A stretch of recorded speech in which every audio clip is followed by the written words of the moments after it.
السلام علیکم ناظرین کرام، آزمائشوں کی حکمتیں انسان کو اللہ کی یاد آ جاتی ہیں، گناہوں سے توبہ تائب ہونے کا خیال آتا ہے، مخلوق سے امیدیں ختم ہو جاتی ہیں اور ایک ہی در کھلا نظر آتا ہے، مناجات کا سلیقہ آ جاتا ہے، تعلق باللہ کی طرف رغبت اور لوگوں سے میل جول سے اکتاہٹ ہو جاتی ہے، گناہ جھڑتے ہیں اور درجات بلند ہوتے ہیں، انسان کمزور ہے بے تحاشا اور بار بار گناہ کرتا ہے۔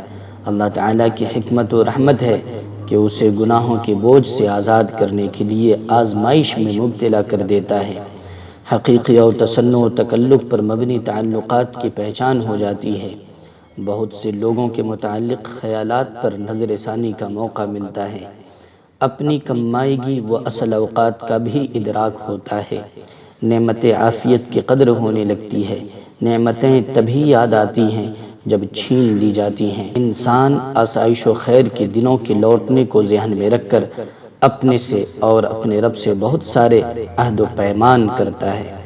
آزمائشیں تربیت و تزکیے کا مثالی نظام ہے، انسان صبر و رضا، تحمل اور حوصلہ، ٹھہراؤ، سنجیدگی اور معاملہ فہمی سیکھتا ہے، دنیا کی بے ثباتی و بے اعتباری کا مشاہدہ کرتا ہے، تقدیر اور آخرت پر ایمان پختہ ہو جاتا ہے۔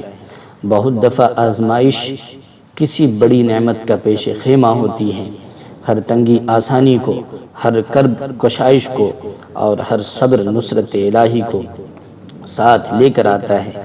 دیر ہو جاتی ہے مگر جب حکمتیں سمجھ آنے لگتی ہیں تو آسائش کا انتظار بھی مزہ دیتا ہے۔ اللہ رب العزت ہم سب کو عافیت کے ساتھ رکھے۔ والسلام علیکم ورحمۃ اللہ وبرکاتہ۔